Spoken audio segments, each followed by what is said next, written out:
Vous êtes, mesdames et messieurs, sur NCA, la nouvelle chaîne africaine, et bienvenue à vous dans Frontal, votre rendez-vous politique qui vous plonge au cœur de l'actualité politique sur le continent. 30 août 2023, le président centrafricain Faustin Archange Touadéra promulgue par décret présidentiel la nouvelle constitution, celle issue du référendum du 30 juillet 2023. Une constitution entrée en vigueur le jour même et qui lui permet désormais de briguer un troisième mandat.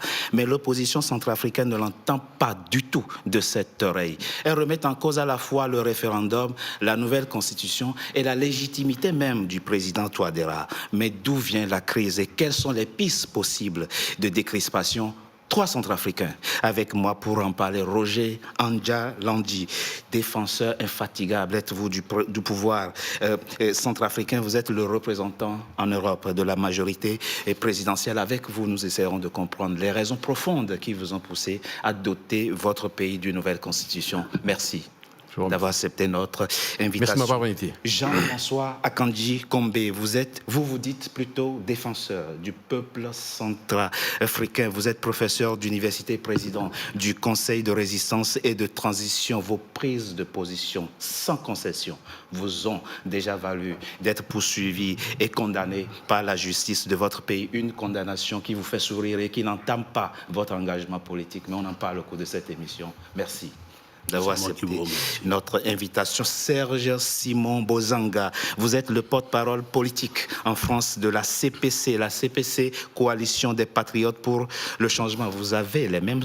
ennuis que le professeur Jean-François Akandji Kombe, mais en pire, puisque vous venez d'être condamné aux travaux forcés à perpétuité par la Cour criminelle de Bangui. Merci en tout cas d'avoir accepté notre invitation pour parler des tensions qu'il y a dans votre pays aujourd'hui autour de la nouvelle constitution. Merci de m'avoir invité et puis je salue mes compatriotes pour pouvoir débattre de cette constitution. Merci. Ils sont décidés et n'entendent pas du tout baisser les bras. Le 25 septembre dernier, les principaux leaders de l'opposition centrafricaine se sont retrouvés à Paris pour parler de l'avenir de leur pays. Un communiqué a sanctionné leur rencontre. Dans celui-ci, ils dénoncent un pouvoir dictatorial à Bangui et disent poursuivre leur combat pour le rétablissement d'une démocratie véritable en Centrafrique. Mais d'où viennent ces tensions? Avant d'en parler, je vous propose d'écouter ce qu'en dit Anissé Georges Dologuéré, l'ancien Premier ministre centrafricain, chef de file de l'opposition centrafricaine. Dans un pays aussi démuni, les omniprésidences n'ont jamais prospéré. Ce n'est pas aujourd'hui que ça va prospérer. Nous les laissons dans leur illusion, mais nous ferons en sorte que la population centrafricaine leur montre qu'ils font fausse route. Nous faisons de la lutte politique en Centrafrique et nous comptons bien continuer la lutte politique pour le bien-être des Centrafricains. Le pays n'appartient pas à M. Touadéra, donc il a l'illusion qu'il a tout gagné, fait semblant de ne pas se rendre compte que le peuple est de plus en plus mécontent, de plus en plus malheureux, et il se rendra compte de plus en plus que les Centrafricains ne supportent plus ce qui se passe. C'est notre rôle d'amplifier ce mécontentement. Jean-François Akandji Kombe, pourquoi la nouvelle constitution ne passe pas chez vous? La nouvelle constitution ne passe pas et ne pouvait pas passer. Ce qu'on appelle la nouvelle constitution, parce que pour moi, personnellement, le mot constitution fait partie de ces mots qui pèsent d'un poids pour chaque peuple et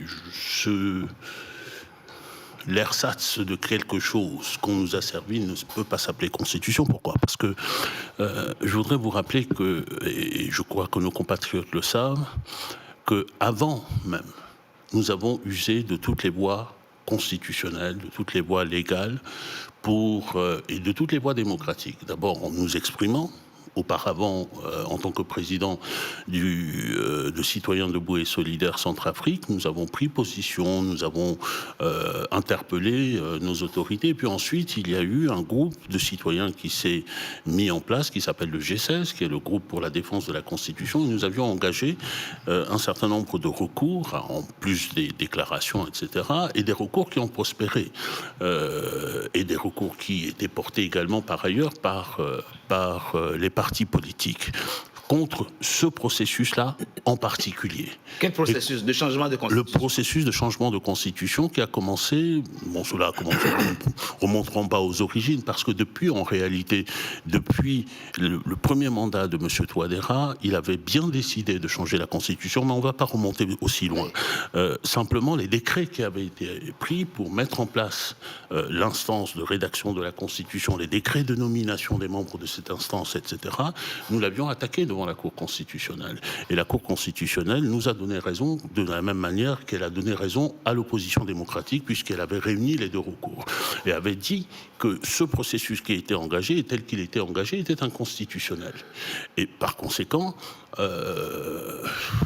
c'est la légalité du processus qui vous pose problème ou le principe même du changement de constitution? Le principe du changement de constitution, parce que, vous savez, il faut que chacun en ait conscience. Oui. Nous sommes un pays fragile. Oui. Nous venons de loin. En 2015, une constitution a été adoptée pour mettre, je dirais, les pieds sur le bon chemin pour sortir de là. On a appelé ça le renouveau démocratique. Et vous étiez d'accord avec cette constitution-là? Nous étions d'accord.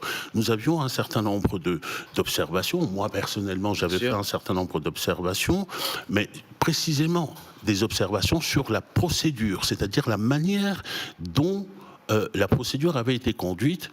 Il y avait des éléments très vertueux, notamment le forum de Bangui, dont tout le monde se souvient, qui a été un moment fort de consultation des Centrafricains pour saisir quelle était la quintessence de leur volonté.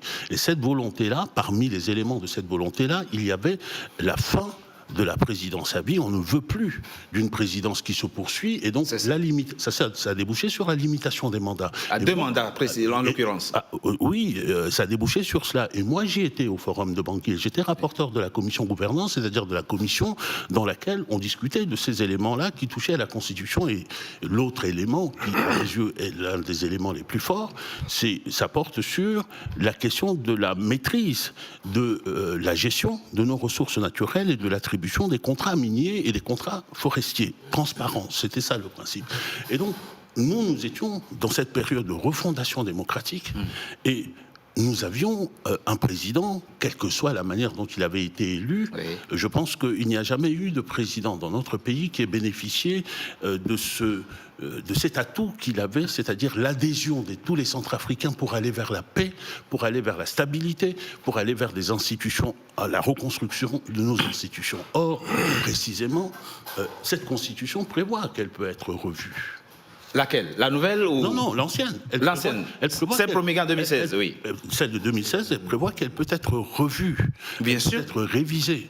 Mais il y a des éléments fondamentaux de ce que j'ai dit tout à l'heure qui ne doivent pas pouvoir être révisés. Or, ce sont ces éléments-là qui ont été... Et pour aller à l'essentiel, je terminerai juste par là. Très rapidement. En réalité, ce qui s'est passé, et j'y reviendrai tout à l'heure, c'est un coup d'État. C'est un coup d'État. Un coup d'État. Un coup d'État n'est pas seulement un coup qui se fait avec des fusils, mais c'est un coup d'État constitutionnel. Et notre Constitution dit, cette Constitution 2016 dit à l'article 28 et 29 que celui qui commet cela a déclaré la guerre au peuple centrafricain et que les citoyens ont le devoir de se réunir pour faire quoi?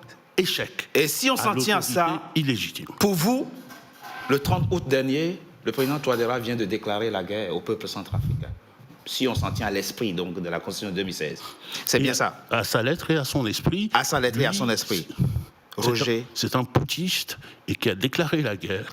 Et Roger Anja Landji. Le 30 mai 2023. 30 août. Non, le 30 mai 2023, le président Faustin Archange Touadéra dit dans une vidéo diffusée sur les réseaux sociaux ceci, je le cite. « Le peuple est au-dessus de la Constitution. Président démocratiquement élu, je ne peux rester insensible aux demandes pressantes et légitimes du peuple souverain de doter notre pays d'une nouvelle constitution. » Ce bout de phrase, je le répète, s'il vous plaît. Président démocratiquement élu, je ne peux rester insensible aux demandes pressantes et légitimes du peuple souverain de doter notre pays d'une nouvelle constitution. Et ma question à vous qui représentez le pouvoir à cette table est, par quel mécanisme le peuple vous a-t-il demandé de façon pressante qu'il voulait une nouvelle constitution? Vous avez fait le référendum avant le référendum? Oui, alors, je voulais, dans un premier temps, poser le contexte. Je veux dire que, s'il vous plaît, vous l'avez en partie posé tout à l'heure. Oui. Le 30 août donc, dernier, 2023, le peuple centrafricain est donc convoqué pour un référendum en Centrafrique, un référendum où on n'a pas suffisamment relevé d'incidents majeurs, etc. Une partie d'opposition centrafricaine a naturellement boycotté. Une partie? Une partie, oui, parce que une grande partie, je vais dire. Il n'y a pas de doute là-dessus, non, je ne vais pas jouer là-dessus, mais une grande partie, je crois, moi, ça rassure. Une grande partie de l'opposition, naturellement, a donc boycotté le référendum. Alors, maintenant, vous me dites... le président dit que le peuple a demandé de façon pressante qu'il voulait une nouvelle constitution. Vous me voyez donc aux raisons. Le pourquoi finalement de la nouvelle constitution. Non, moi je ne vous demande pas le pourquoi. Je veux dire, comment vous avez su que le peuple voulait de façon pressante une nouvelle constitution? Oui, mais c'est ça justement, puisque ce sont les raisons, grosso modo. Oui. Puisque, en partie, c'est pour donner écho aussi à ce que vous avez dit, que la déclaration chef d'État, que vous avez relevé d'ailleurs au mois de mai, etc. Oui. C'est aussi en partie pour donner écho à ce discours-là, cette demande qui viendrait donc du peuple centrafricain. Mais en dehors de ça, on peut aussi sortir de l'héritage de cette constitution de 2016. Qui était donc rédigé, d'ailleurs le professeur était aussi un des rédacteurs, rédigé sous la transition. Donc on peut très bien, le peuple centrafricain peut très bien envisager, en tout cas le président de la République a pensé que c'était utile pour sortir de cet héritage-là, dans un premier temps, donner des nouveaux droits au peuple centrafricain. Pourquoi? Quelle était l'opportunité? Qu'est-ce qui fonde et motive cette volonté de donner, de changer, au fond? Oui, mais justement, c'est pour ça. Mais je veux dire que le fait de vouloir dire qu'on a fait l'expérience de la Constitution 2016, on peut très bien se dire, bon, voilà, on a fait l'expérience, mais il faut falloir sortir de cet héritage-là. Un héritage expérimenté. Donc, à partir de ce moment-là, le président de la République a estimé que c'était utile, en ce moment-là, donc, de sortir de cet héritage-là. D'une part. D'autre part, donner des nouveaux moyens, puisque vous remarquerez dans la Constitution qu'il y a des nouveaux droits qui ont été donnés. Quand je dis droit, grosso modo, la jeunesse a repris un certain nombre de choses, etc. Certains droits ont été retirés donc à ceux qui ont la binationalité, pardon. Et puis, naturellement aussi, sortir je ne sais pas moi, de certain nombre de choses qui se passaient dans le pays. Est-ce que vous permettez qu'on réponde vraiment à votre question? Parce qu'il y a été répondu tout à l'heure en disant le président de la République a jugé que... Oui. La réponse, c'est cela. La réponse est là, dans cette phrase. Le président de la République a estimé qu'il était au-dessus de la Constitution, qu'il était même au-dessus du peuple. Il dit que c'est le peuple qui lui a demandé. Non, mais il dit ça. Mais concrètement, la façon dont il le dit et la façon dont il fait, c'est qu'il est celui qui peut pénétrer la pensée et la volonté du peuple à l'insu du peuple. Et très concrètement, non, professeur. Lorsque je parlais tout à l'heure des échos de la Cour constitutionnelle, il y a une partie, relisez cette décision de la Cour constitutionnelle, où la Cour constitutionnelle se prononce sur les procédés qui ont été faits pour révéler la volonté du peuple, c'est-à-dire des pétitions qu'on a payées. On a payé des gens pour signer, des marches où on a payé des gens pour aller défiler, et la Cour constitutionnelle s'est prononcée là-dessus à l'occasion de non-recours et a dit « ceci ne saurait être une expression de la volonté du peuple ». Alors vous êtes en train de nous expliquer, Jean-François Kandji Kombé, que le pouvoir centrafricain a suscité de façon artificielle la volonté du peuple de se doter d'une nouvelle constitution. Vous allez revenir tout à l'heure en détail sur les grandes motivations, parce que visiblement, vous ne savez pas encore convaincre votre compatriote. Monsieur Bozanga, pour vous, il n'y avait aucune raison de changer la constitution de 2016? Ah non, aucune raison. Aucune raison valable. Pourquoi? Parce que même les arguments... Vous n'entendez pas cet argument qui consiste à dire que le peuple... Mais ça, c'est de la démagogie, c'est de la manipulation pure et simple. Notre compatriote nous balade, et comme le dirait le professeur Kandji Kombé, le président Touadéra est dans la tête de tous les Centrafricains, mais c'est se moquer du monde. Pourquoi? Parce que cette même constitution, M. Touadéra l'a eue pendant son premier quinquennat. Si elle était mauvaise, pourquoi ne l'a-t-il pas changée pendant cette première mandature. Il ne l'a pas fait. Il a prêté serment une deuxième fois sur cette même constitution-là. En quoi était-elle mauvaise? Les arguments plutôt avancés par le pouvoir étaient ceux-ci. Que non, cette constitution est calquée sur la Ve République française. C'est un copier-coller de la constitution de 1958. Non, pas du tout. Et deuxièmement, c'est que cette constitution-là empêche le pays de se développer. En quoi la constitution empêche le président Touadéra de construire des routes, de construire des postes de santé, de construire des universités, des écoles, de participer au développement économique, et d'enraciner la démocratie? En quoi cette constitution empêche Touadéra de pouvoir gérer correctement le pays? Aujourd'hui, il n'y a plus de routes, il n'y a plus d'électricité, il n'y a pas d'eau potable, et c'est la constitution qui est la cause de cela et qu'il faille la changer. Donc ces arguments-là, nous ne les entendons pas, nous ne l'acceptons pas. C'est tout simplement un coup d'État constitutionnel comme nous l'avons donc tous constaté, et nous sommes contre cette violation flagrante. Et ce n'est pas d'ailleurs la première fois. Et la CPC même a fait son communiqué pour dire qu'elle rejetait, elle aussi, effectivement, cette constitution, cette promulgation de la constitution du 30 août 2023, et que, à coup d'État constitutionnel, qu'il ne s'étonne pas que la CPC aussi, elle prenne position et qu'elle aussi, s'il faut en arriver là, il va sauter de son fauteuil. Excusez-moi, juste sur ce point-là, je m'en voudrais que nos téléspectateurs croient qu'il ne s'agit que d'une sombre question juridique. C'est pas seulement une question. C'est pas une question de droit. Nous sommes en Afrique. Oui. Celui dont nous sommes en train de parler, M. Touadéra, que je n'appelle plus président de la République, c'est le chef. C'est le chef. Le chef jure. Oui. Chez nous, on dit le débat yangatlo. Et cette formule-là est une formule qui détermine pas seulement la condition de chef, mais la condition d'homme. Un homme qui jure devant les ancêtres de ne pas commettre un acte et qui le commet, il devient indigne de la communauté. Il devient c'est l'appréciation que vous faites de l'acte de changer la Constitution. Mais ça, il s'agit simplement de le constater devant nos coutumes à nous. Oui. Alors, très rapidement, avant qu'on ne règle votre question de siège, très rapidement, puisque nous avons une minute pour la pause, mais juste répondre à ce que viennent de dire vos compatriotes, mais ce qu'ils viennent de dire, moi, me permet de reposer autrement. Et la question... Quel problème capital d'intérêt national posait la Constitution de 2016 et qui nécessitait son changement? Mais c'est ce que j'étais en train de vous dire tout à l'heure. Je veux dire qu'en dehors du fait qu'il y a eu un certain nombre de discours qui essaient de justifier, qui fait une corrélation entre Constitution et économie, etc. Mais ça c'est de... il a dit, le président. Non. Il a fait le lien entre la Constitution et le développement. Il n'a pas dit. Ça, c'est... il y a eu un certain nombre de prises de parole autour du président ou ailleurs, ou en dehors, et qui ont... fait allusion un peu. Le président de la République, en tant que tel, n'a pas soulevé cette question-là. Alors, maintenant, j'étais en train de vous dire tout à l'heure que finalement, je comprends très bien que, oui, on a prêté serment, oui, on a été très bien. Mais est-ce que ça veut dire que simplement, une fois qu'on a prêté serment et qu'on ne peut plus, parce qu'encore que là, il faut situer le problème, parce qu'il n'est pas question ici de réviser une constitution. Il est question, on est dans une nouvelle constitution. Oui. Donc, les exigences de la constitution de 2016 n'ont pas de sens ici.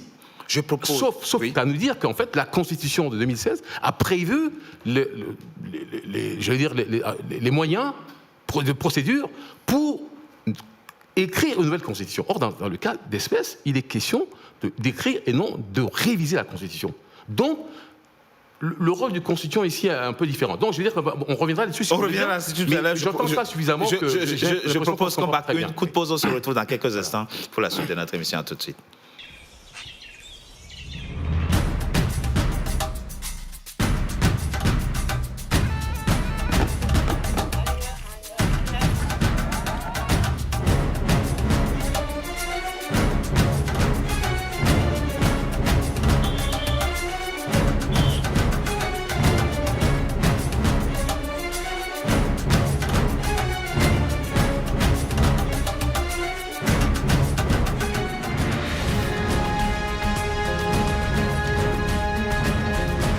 NCA, la nouvelle chaîne africaine.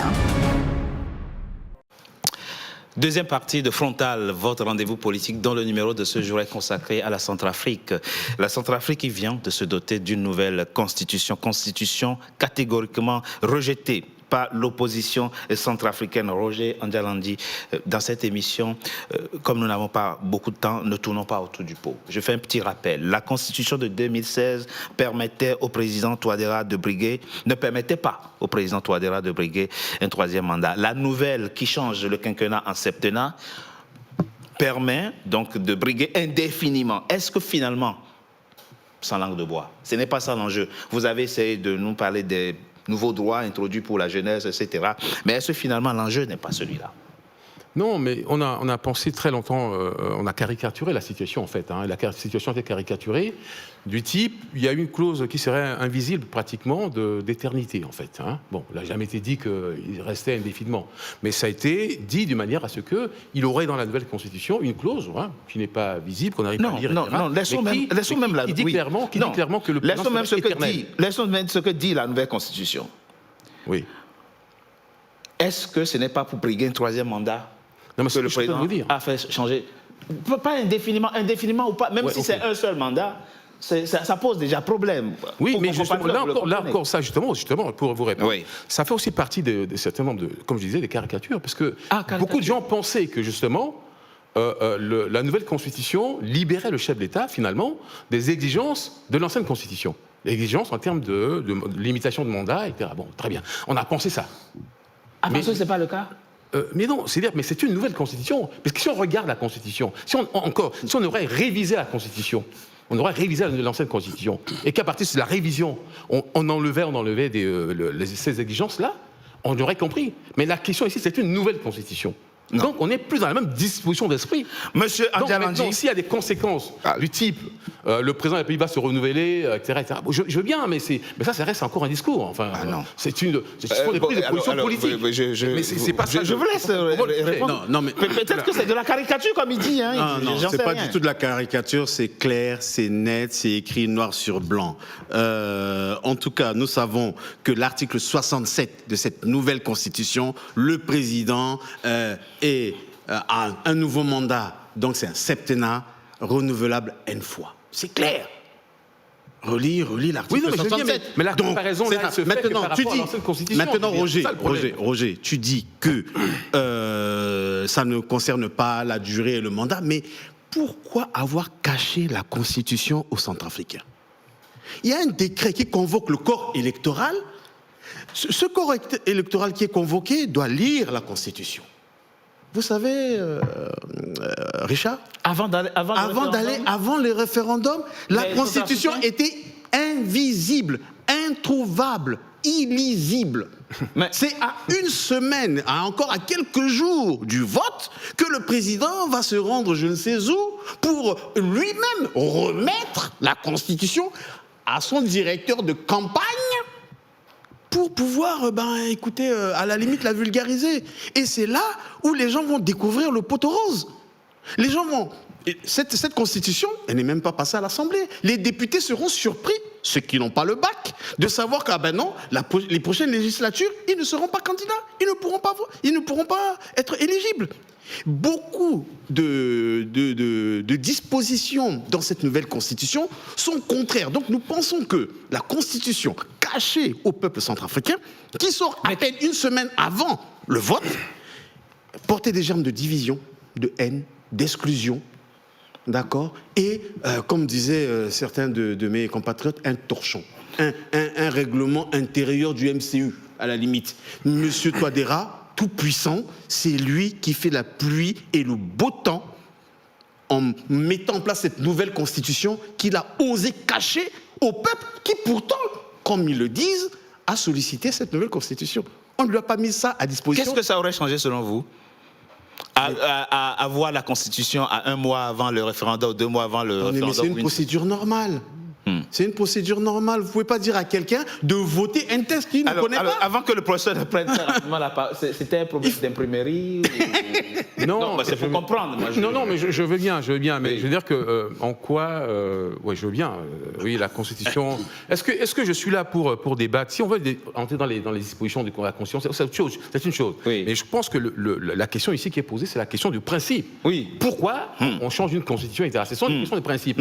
Maintenant, je ne vais pas aller dans quel article. D'accord. Alors, votre position, l'intérêt de dire est-ce que c'est opportun ou pas? Est-ce que la démarche doit être subordonnée ou elle est insubordonnée, etc. C'est toute la question là. Il y a une procédure qui a prévu cela et que la démarche telle qu'elle est initiée par le président de la République a été une démarche qui n'a pas respecté les exigences telles que prévues. En ce moment-là, c'est sur le principe qui m'intéresse. Parce que c'est sur ça que nous devons éclairer les Centrafricains. En tout cas, à ce niveau-là. Maintenant, s'il y a un débat sur le contenu, parce qu'il me semble que sur le contenu, on rentrera maintenant dans les dispositions de la Constitution. Alors, le débat ici, c'est pas d'entrer dans les dispositions de la Constitution. Dans les deux cas, le président Touadéra n'a rien respecté. Dans les deux cas. Notre temps est compté. Compté, c'est ça. Il dit caricature. Quand moi je parle de la question du mandat présidentiel, il dit c'est de la caricature. Ce n'est pas ça l'enjeu pour le président. Vous avez observé que je n'ai pas, alors que je suis prompt à me mêler à la discussion, je ne me suis pas mêlé de cette discussion parce que je trouve qu'il n'y a pas objet à discussion aujourd'hui.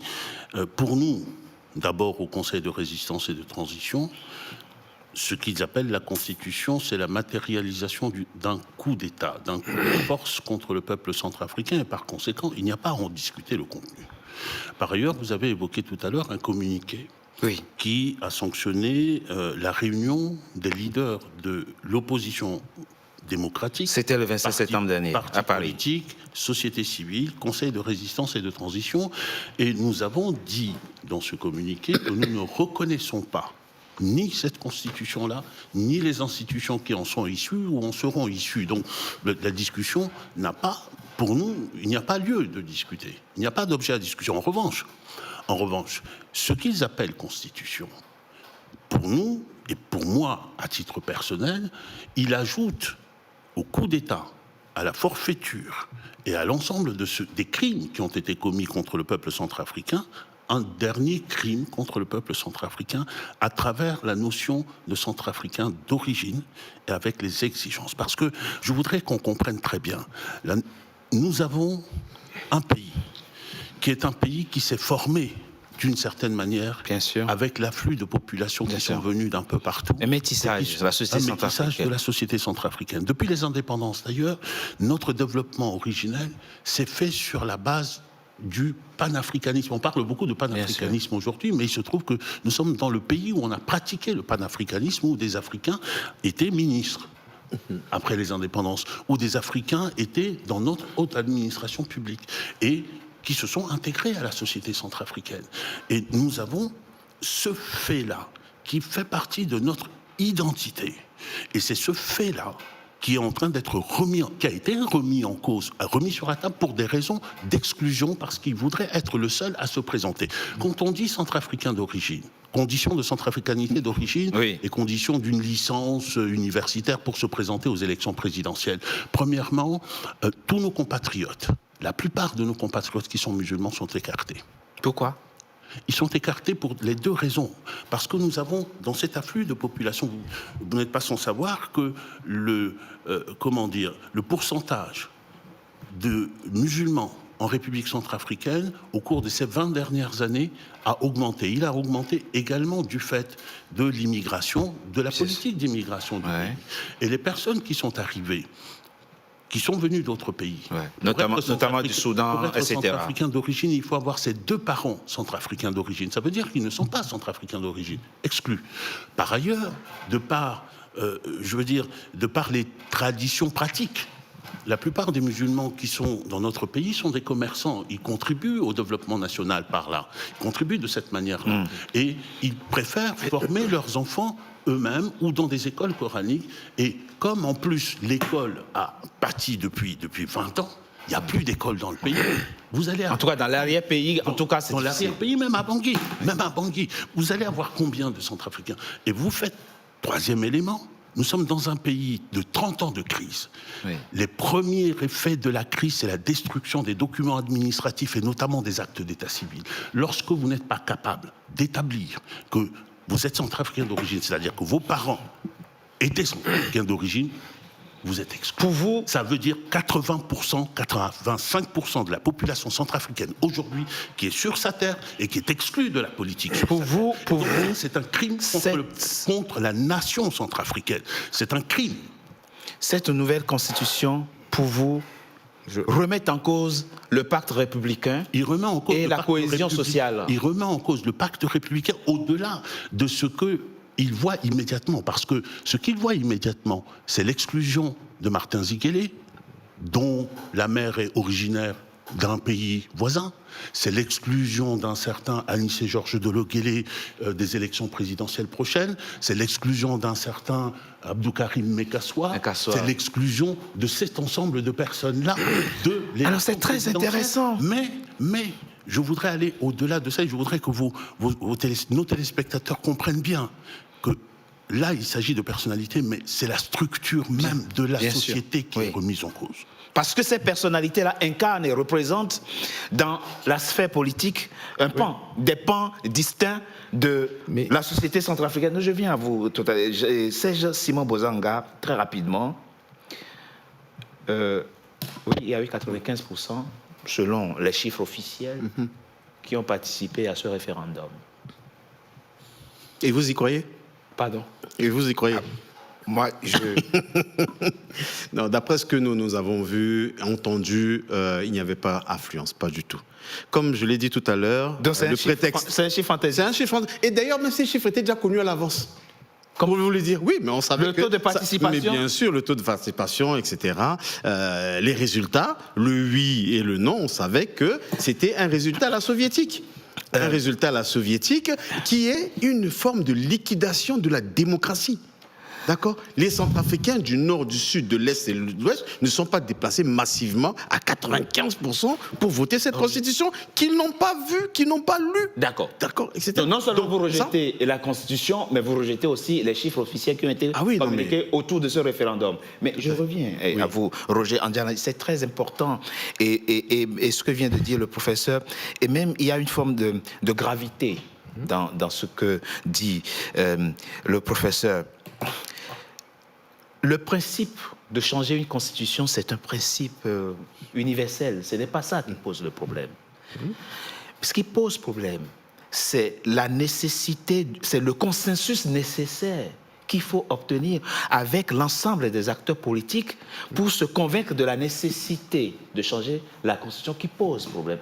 Pourquoi n'avez-vous pas eu ce souci de ratisser large en termes de vulgarisation des raisons profondes qui vous ont poussé à changer cette constitution? Mais justement, ça devait être le rôle de l'opposition, même si l'opposition... de faire campagne pour dire que non, mais c'est vous qui avez initié le changement. Le problème, c'est qu'en fait, la démarche de l'opposition, en tout cas la démarche politique de l'opposition, était que sur le principe même, encore là je reviens dessus, il refuse donc la manière, enfin, où la constitution est mêlée. Il refuse même la constitution, puisque mais oui, il refuse. Dans la déclaration que vous avez lue, il était question, ce qui fonde donc cette déclaration, c'est finalement le fait que la constitution serait illégale, illégitime. Oui. Donc à partir cette illégitimité, à travers le mécanisme, s'explique par le fait que on n'a pas révisé la constitution dans une nouvelle constitution. Non. On est d'accord là-dessus. On ne peut pas aujourd'hui. Je veux bien qu'on aille chercher dans les dispositions. Professeur, je veux bien. Non, le mot. Je veux bien que vous ayez cherché. Juste une parenthèse. Oui. Le mot illégitime, il n'est pas sorti de notre cerveau, il n'est pas sorti de notre tête. Il est sorti de l'article 28 de la Constitution de 2016.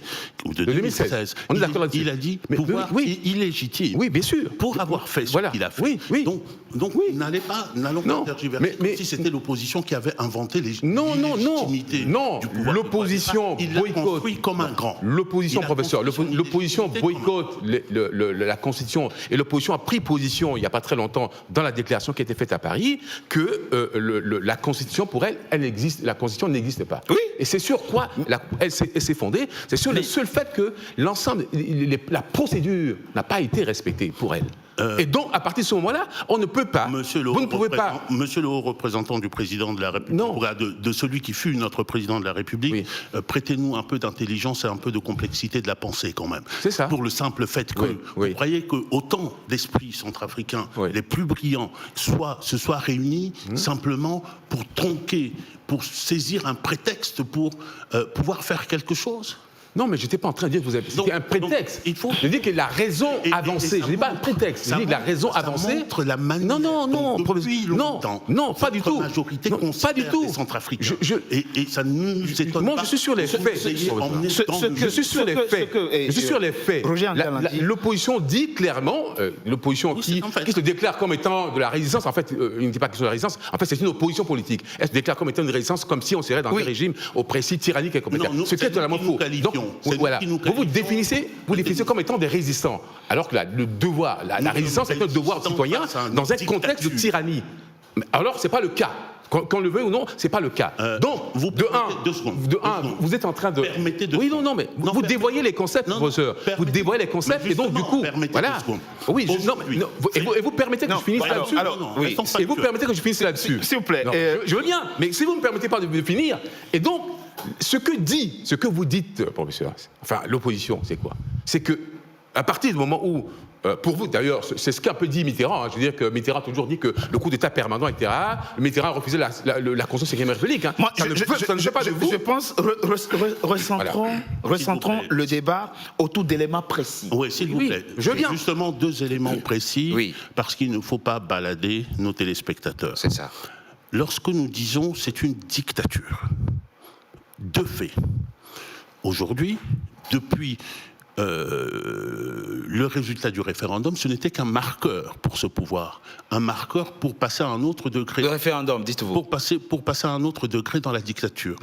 Aujourd'hui, il y a des procédures, une procédure qui a été engagée pour lever l'immunité parlementaire de 3 parlementaires qui ont participé à la réunion du 26, à savoir le président Ziguélé, le président Dolo-Guélé et un jeune député, Yann Doka, qui était président d'une des commissions de l'Assemblée nationale. Et au prétexte de quoi? Au prétexte de cette déclaration. J'aimerais bien qu'on me dise ce qu'il y a d'illégal ou de criminel comme mot ou comme phrase dans cette déclaration, elle est très courte, les citoyens ont la liberté d'expression ou non. Les citoyens ont la liberté de s'exprimer, de se comporter ou de faire des choix dans cette République ou non. Ça, c'est le premier élément. Le deuxième élément, je pourrais vous sortir ici de mon téléphone. Hier, pas plus tard qu'hier, il y a 2 personnes, que je ne cite pas ici, 2 personnalités en République centrafricaine qui m'ont envoyé les échanges, des WhatsApp qui leur ont été envoyés par des proches du régime, par les gens du régime, pour les menacer de mort. Les menacer de mort, pourquoi? Parce qu'ils seraient les agents des terroristes criminels, c'est comme ça qu'ils nous nomment. L'opposition centrafricaine. Le nom de Jean-François Akanji-Kombe, le nom de Martin Ziguélé, le nom de Dolo-Guélé, c'est ça la réalité du régime. Vous vouliez des faits, nous vous posons des faits, et ce ne sont que quelques faits. Je veux bien.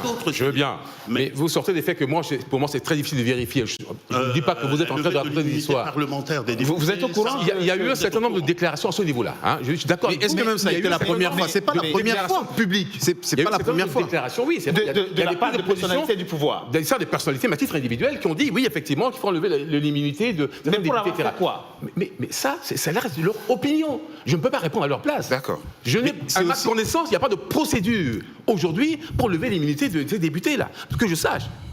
Sauf si vous êtes au courant de certaines choses, etc. Mais moi, je ne suis pas au courant qu'il y a une procédure aujourd'hui initiée pour relever les machins. Maintenant, dans le même temps, c'est vrai qu'il y a eu des déclarations publiques, il y a eu un certain nombre de déclarations. Je suis entièrement d'accord avec vous. Et sur lesquelles je me réserve. Un autre fait précis. Je renvoie simplement le représentant du pouvoir ici aux propos très clairs et publics du conseiller spécial que j'ai qualifié comme étant l'âme damnée de ce pouvoir. Je vous renvoie, c'est là. Je sais, j'ai écouté. Alors, évoquons un autre fait, précis et concret.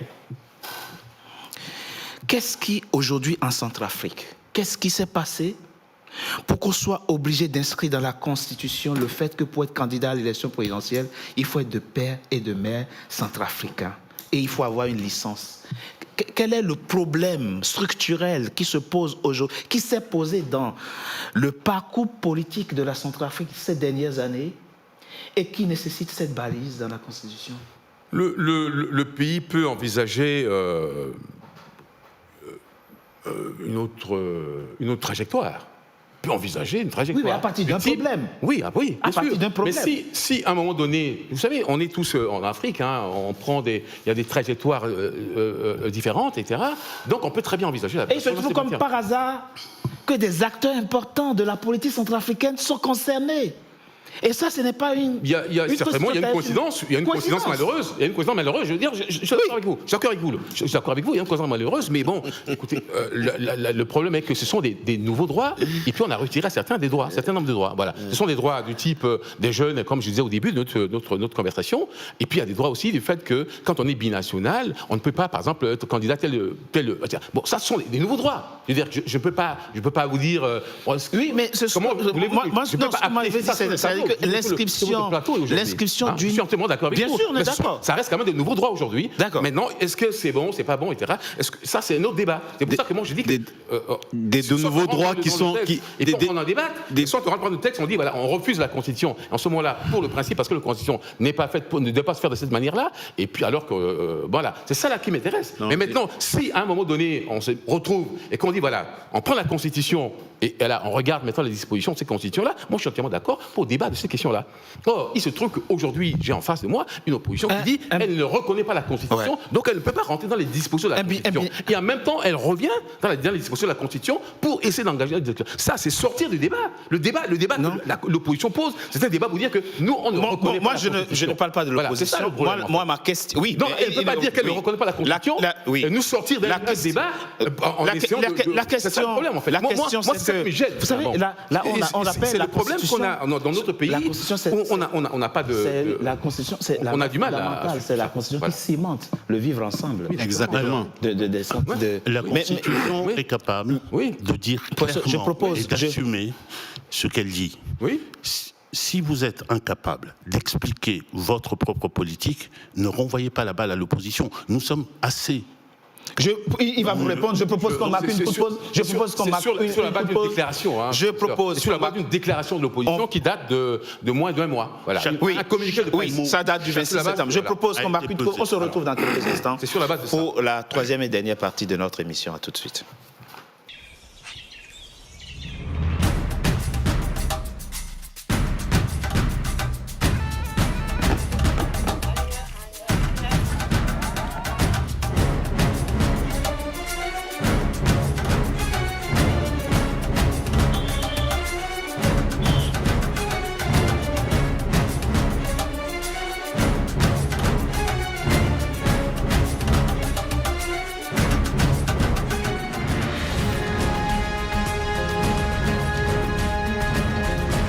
NCA, la nouvelle chaîne africaine. Troisième et dernière partie de Frontal, votre rendez-vous politique, dont le numéro de ce jour est consacré à la Centrafrique. Mes trois invités centrafricains sont restés avec moi et nous débattions. Nous débattions des dispositions particulières qui ont été introduites dans la nouvelle constitution promulguée le 30 août 2023 par le président Faustin Archange Touadéra, Roger Andjalandi. Je fais des émissions, des débats sur pratiquement tous les pays du continent. Et je sais que le personnel politique centrafricain est de qualité, est un personnel politique de qualité, très riche, que vous avez de grands intellectuels c'est vrai. Dans la vie politique centrafricaine, comparé à d'autres pays. La question c'est, pourquoi déjà à la base, il n'y a pas eu une concertation de toutes les forces politiques de la Centrafrique? Qu'est-ce qui fait aujourd'hui qu'on se retrouve avec une constitution qui exclut, en tout cas c'est le ressenti que vos compatriotes de l'opposition ont. Ils ont en face une constitution qui les exclut, pratiquement, aussi bien dans le mode d'élaboration que dans les dispositions qui y sont introduites. Comment vous expliquez ça? Alors que vous avez autant de richesses, autant de personnes, de compétences, dont la Centrafrique a besoin. Qu'est-ce qui s'est passé? Non, il s'est passé que certains de nos compatriotes intellectuels, comme vous dites, n'ont pas souhaité, depuis le début. Vous avez engagé la démarche et ils n'ont pas souhaité, vous avez tendu la main, ils ne l'ont pas saisi? Il y a des concertations dans les instruments de paix. Chez nous, il y a aussi une option politique, etc., qui impose pratiquement donc, les échanges, des échanges politiques. Je veux dire que le dialogue politique comme étant un des instruments de paix. Et c'est sur ça qu'on a toujours travaillé. Non. Vous êtes d'accord avec moi que depuis très longtemps, l'Arabie centrafricaine s'est dotée d'un certain nombre d'instruments de paix. Bon. Il y a l'accord de paix, il y a la procédure de Luanda, etc. Il y a une option militaire. Que vous ne respectez pas non plus. Y compris une option politique et qui implique donc un dialogue politique avec l'opposition. Quand je parle d'instruments, vous parlez d'instruments. Oui. Moi, ma question que je vous pose, c'est sur l'esprit, la méthode. Le professeur, il a suffi qu'il fasse un communiqué pour être condamné à 2 ans de prison et de 5 ans d'éligibilité. Lui, il a dit dans mon émission, il a juste fait une déclaration dans une de mes émissions, ça lui vaut la condamnation aux travaux forcés à perpétuité par la Cour criminelle de Bangui. Oui, je regrette ça, mais moi, je ne sais pas les informations qu'a le procureur de la République. Je ne peux pas répondre à cette question. Je vous dis franchement, je regrette que des compatriotes... Non, moi je vous les pose parce que vous représentez le pouvoir. Je n'ai pas les éléments, j'ai aucun élément que le procureur de la République a pour pouvoir incriminer ces faits-là. Mais vous avez le sentiment aujourd'hui que la vie politique de votre pays est